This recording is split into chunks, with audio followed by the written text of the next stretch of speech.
Hola a todos, es para mí un placer estar aquí el día de hoy acompañándolos en este estudio del hombre infértil, parte fundamental del estudio de la infertilidad de la pareja.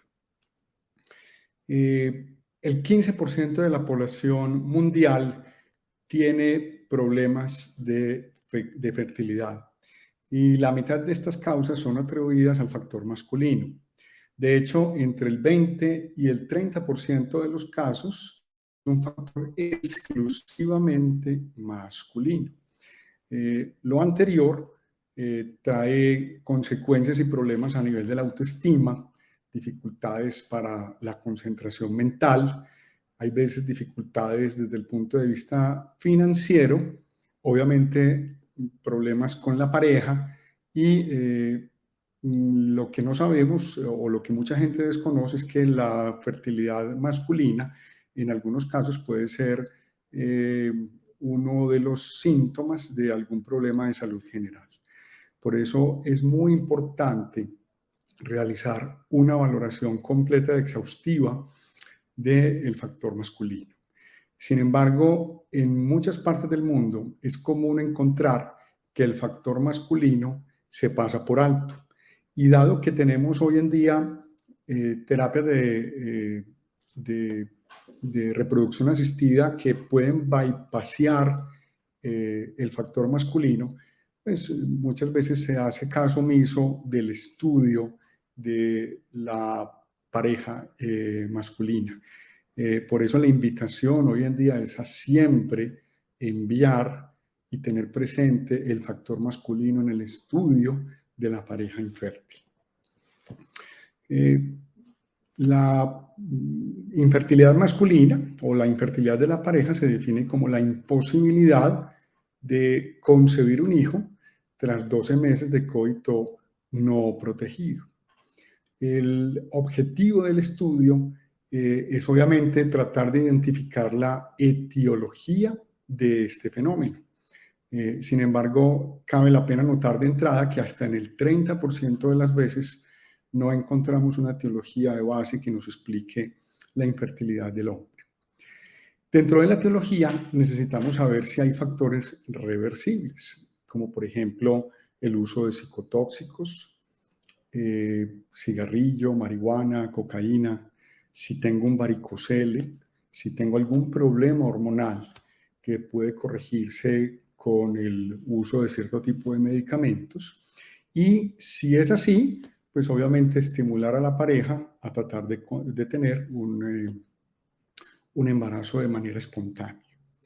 También podemos encontrar que dentro de las etiologías hay fenómenos irreversibles.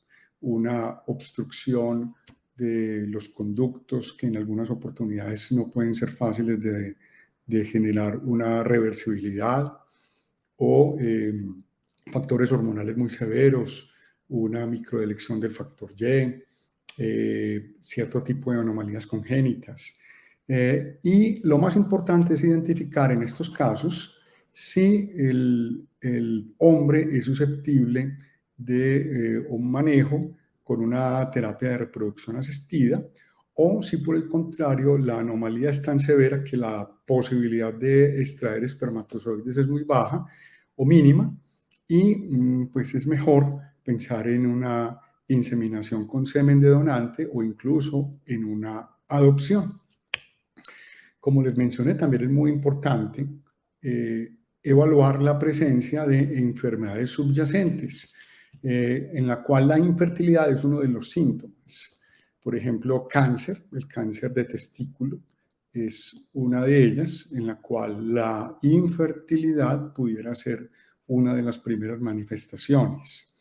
Trastornos inmunológicos, cierto tipo de enfermedades cardiovasculares y todo este tipo de enfermedades pueden llevar en un momento dado a aumentar la mortalidad general de los pacientes. Por eso, dentro del estudio del hombre infértil es muy importante realizar una valoración completa de estas diferentes patologías que en algún momento dado pueden pasarse por alto.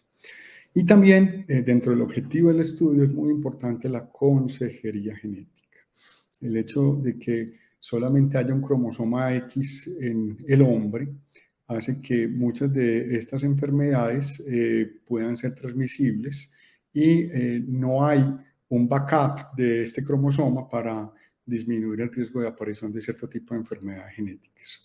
Entonces es muy importante evaluar la presencia de trastornos genéticos que pueden ser hereditarios para hacer la mejor consejería al hombre y su pareja. En algunos casos también hacer una valoración de la pareja cuando se sospecha cierto tipo de enfermedades.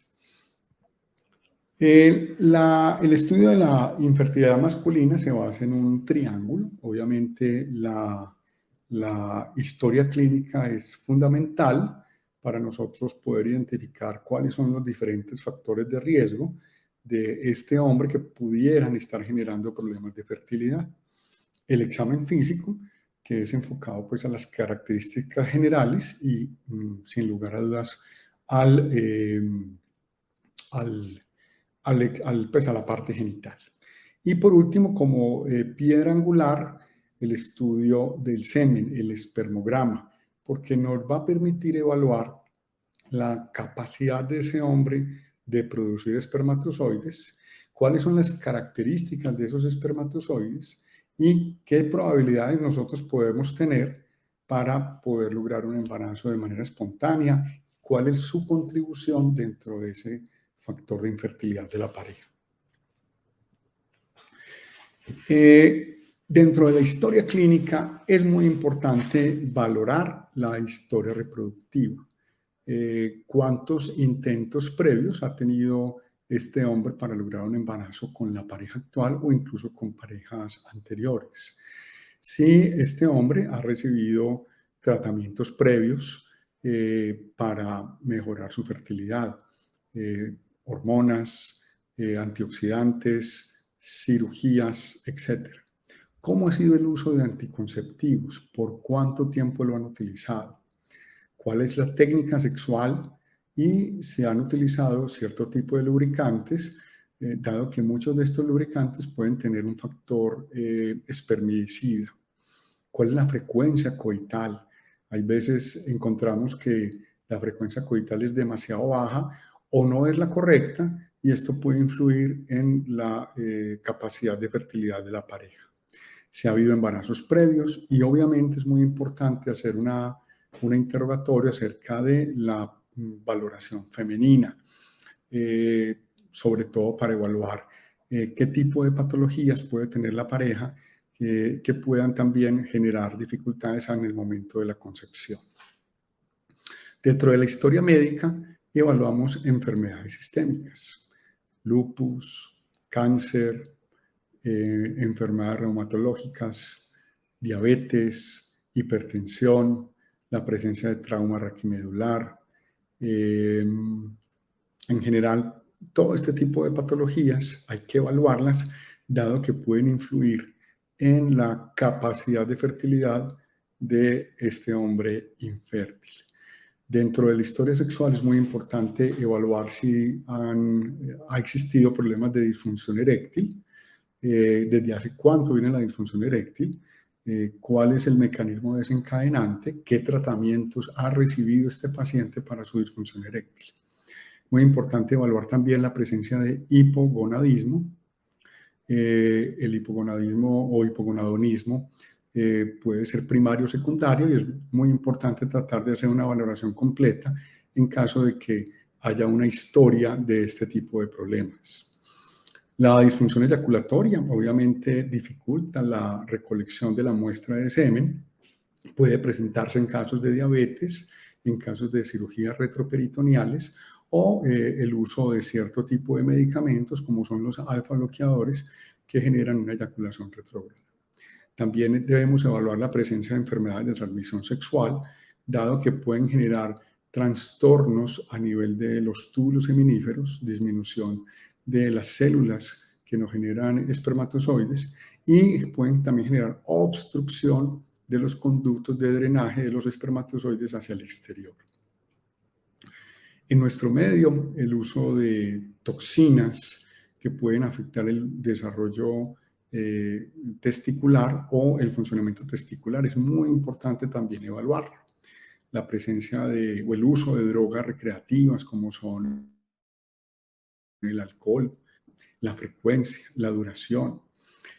Si ha utilizado esteroides o testosterona para mejorar su desempeño físico o incluso sexual, o si ha utilizado sustancias psicoactivas como marihuana, cocaína y otro tipo de derivados que en algún momento dado pueden generar dificultades en el momento de la concepción. La radioterapia, fundamental evaluarla. Qué tipo de radioterapia, qué tipo de protección se generó para las gónadas y tratar de evaluar la severidad de la patología que causó que se generara la radiación o la radioterapia de este paciente.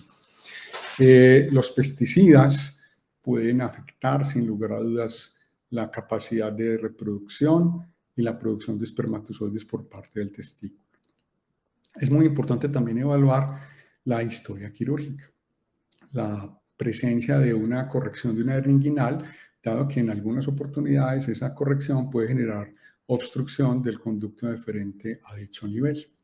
La presencia de torsión testicular, que puede generar una hipotrofia o una atrofia testicular con el daño de las células que producen espermatozoides. La presencia o no de varicoceles, si se corrigió o no, criptorquidia con orquidopexia o la corrección de esta alteración, cirugías de próstata como son la resección transuretral de la próstata o prostatectomías previas y obviamente el trauma escrotal, sobre todo cuando este trauma escrotal ha sido un trauma escrotal de importante potencia que pudo haber generado una isquemia y un trastorno en el volumen del tejido parenquimatoso testicular. Por último, también debemos evaluar si en la familia ha habido historias de infertilidad, si han habido trastornos genéticos y si hay una consanguinidad entre la esposa y el paciente. Todo esto es muy importante porque los trastornos genéticos y los trastornos de fertilidad en la familia pueden ser heredados y nosotros debemos hacer una valoración completa de este tipo de patologías.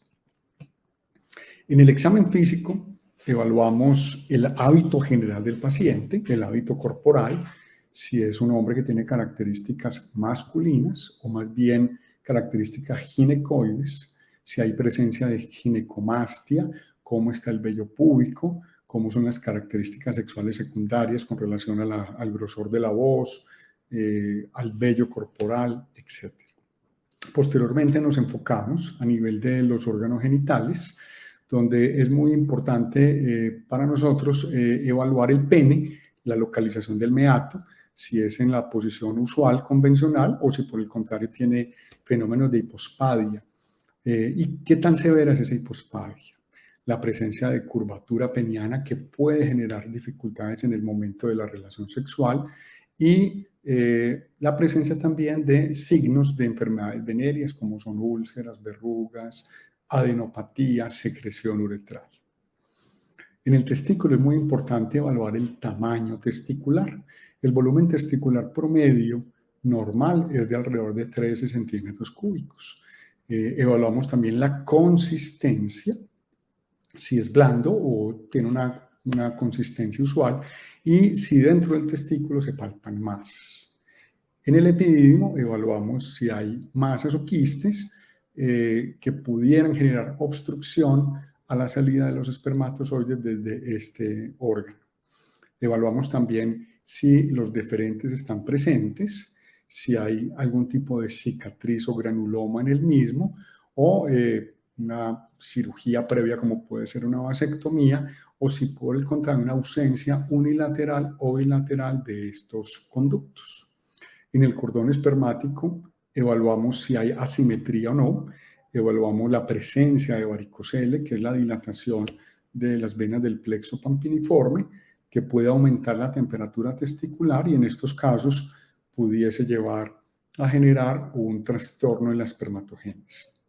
Y por último, realizamos un examen rectal donde evaluamos la posible presencia de quistes a nivel de la línea media, si las vesículas seminales están dilatadas y obviamente si hay una hiperplasia prostática, por lo que ya mencionamos anteriormente.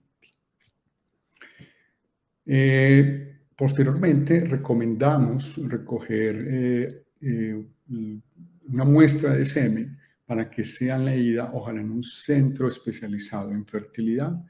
Leer espermogramas no es fácil, es difícil, se requiere de mucha experiencia, de un gran número de estudios leídos para poder reflejar en un momento dado lo que realmente está ocurriendo.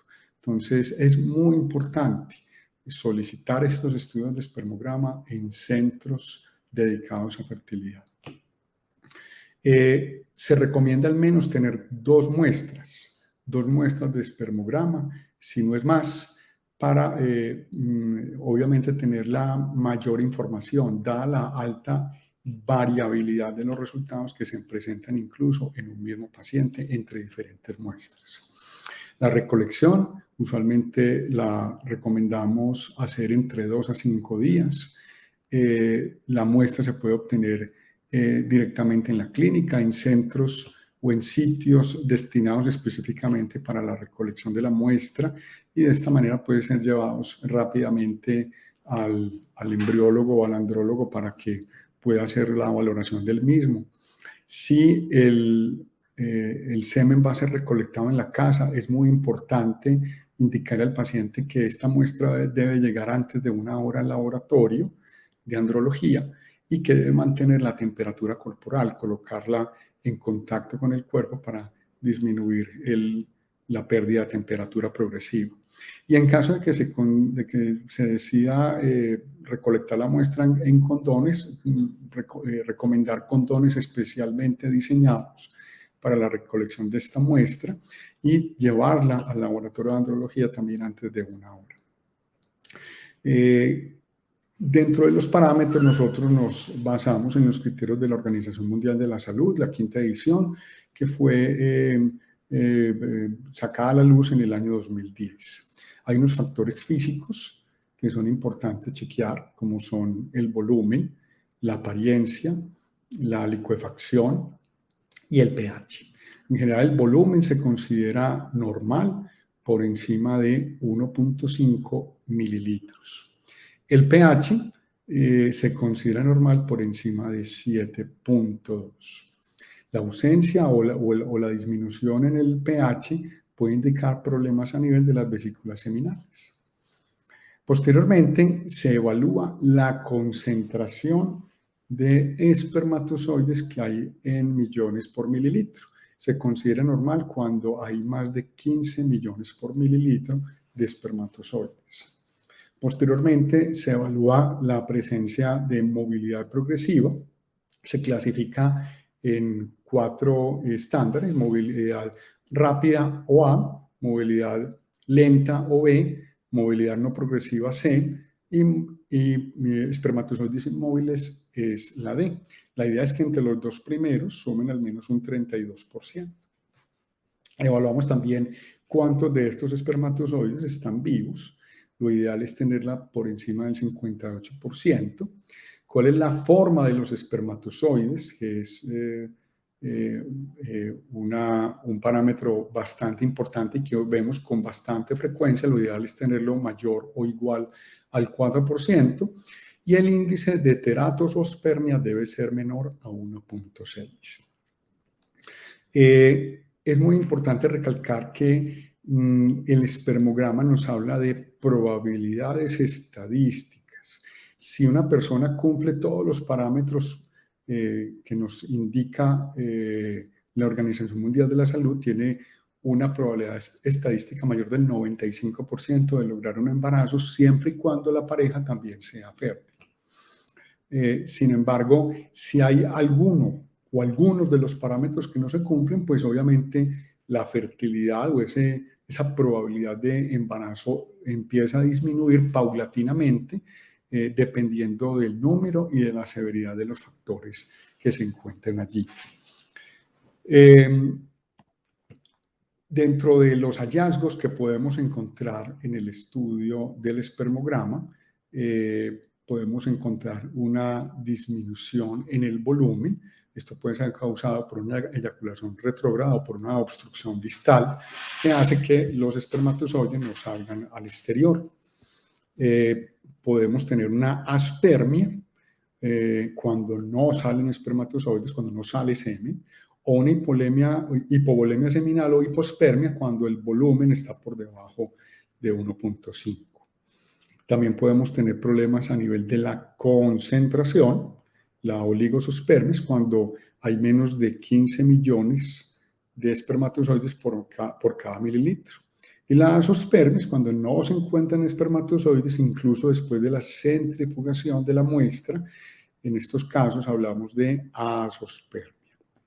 Evaluamos también alteraciones de la movilidad cuando no se cumplen los parámetros de movilidad progresiva. Hablamos de astenozoospermia.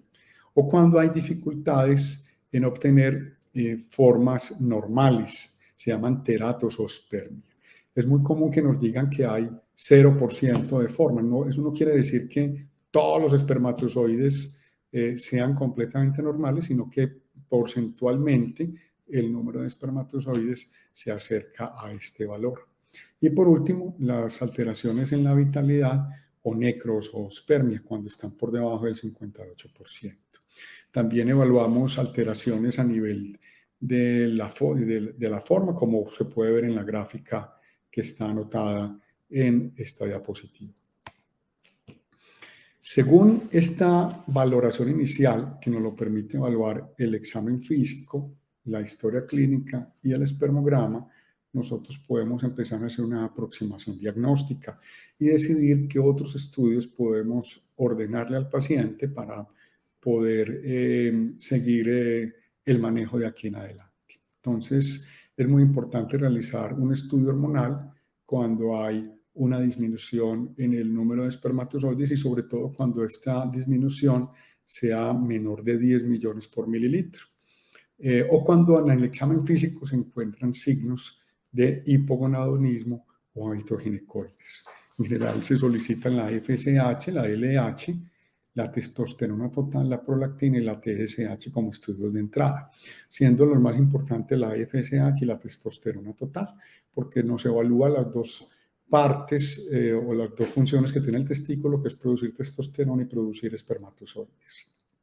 Dependiendo de estos hallazgos, también pudiéramos solicitar unos estudios radiológicos. Si tenemos una sospecha de varicocele, es muy importante realizar la ecografía Doppler testicular para caracterizar mejor el mismo, evaluar el volumen testicular, o sea, algún tipo de masa o algún tipo de alteración escrotal. Dentro del estudio del hombre infértil, la ecografía Doppler testicular no hace parte del primer estudio, sin embargo, de los primeros estudios, sin embargo, cuando hay dificultades en la palpación del escroto por las características físicas del paciente, puede ser muy importante para una mejor caracterización de los testículos y la presencia de patologías a dicho nivel.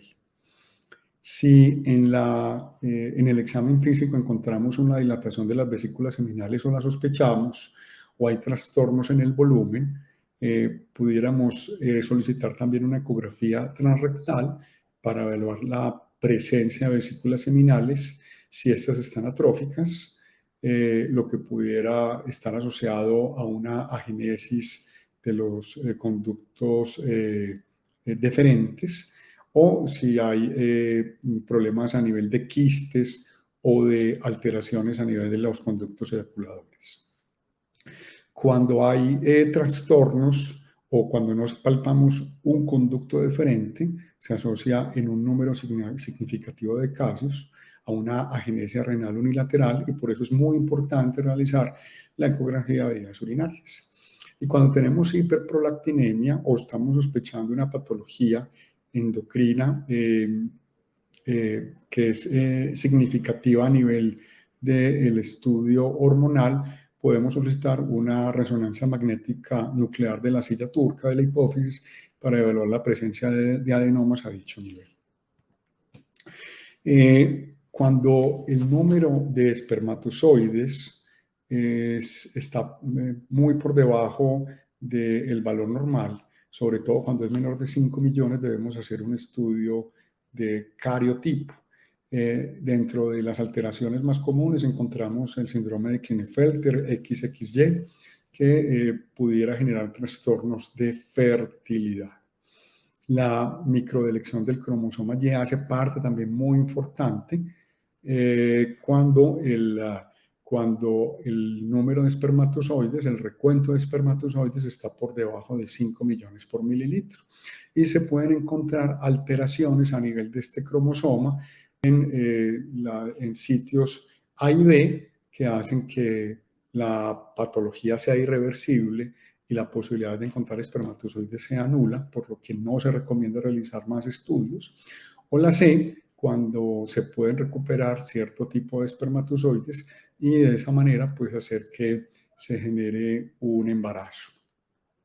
Cuando hay una agenesia bilateral de deferente, se asocia muchas veces a fibrosis quística y en estos pacientes debe ser muy importante solicitar el gene CFTR, que es el gene de la fibrosis quística, y va a permitir nos va a permitir identificar si se presenta este tipo de patologías y hacer una consejería genética en caso de que el paciente quiera seguir adelante con una técnica de reproducción asistida.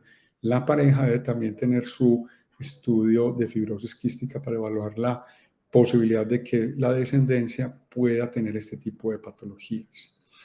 También en caso de pacientes que presentan abortos recurrentes o que se les quiera hacer una terapia de reproducción asistida, es muy importante evaluar la fragmentación de DNA, evaluar la cantidad y la normalidad de la cromatina, dado que se ha visto que un aumento en la fragmentación del DNA puede aumentar el fallo terapéutico cuando se realiza cualquier tipo de técnica de reproducción asistida, la inseminación, y en casos un poquito más equívocos, cuando se utiliza el ICSI o la fertilización in vitro.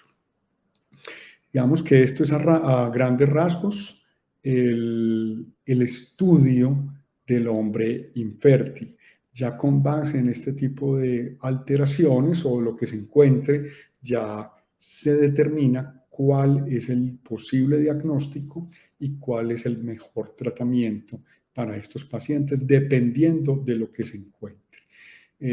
Mi invitación es a no descuidar el factor masculino. Es muy importante, fundamental hacer un estudio completo también del factor masculino para que el sueño de la pareja, de esta pareja, de lograr tener un hijo, pues pueda acercarse un poquito más a ser realidad. Muchas gracias por su atención. Que tengan entonces un resto de semana feliz. Gracias.